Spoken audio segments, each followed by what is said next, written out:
Vai. Galera, o negócio é o seguinte, meu amigo, diz aí. Como é que tá lá em São Paulo, mano? Rapaz, eu cheguei lá de São Paulo semana passada, porque eu não aguentei mais não, bicho.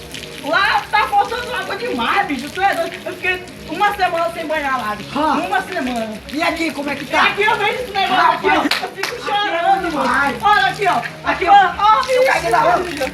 o cara ostenta aqui, isso aqui, ostenta. Ó. Isso aqui, ó. Isso aqui é Aqui o cara toma banho, lava o pé. Eu prefiro qualidade do que quantidade, tá ligado? Então segura essa aqui, ó. Uma hora segura. dessa, o que o pessoal de São Paulo tá fazendo uma hora dessa aqui? Rapaz, eles estavam aqui, ó. Meu Deus. Ave Maria. Pra lavar o pé, não. Pra lavar o pé, tu precisa ter autorização até da prefeitura, tá ligado? E olha cá. Olha, Olha essa prefeitura deixar ainda. É, porque lá tá... O negócio tá feio. Tá feio demais, bicho. Aqui nós faz Vai tudo. tomar banho nessa porra. Tomando banho, cara. Tu é doido. É de graça. É de graça, aqui ninguém não paga nada. Tá ligado? Segura essa aí. Aqui é vida louca desse ser.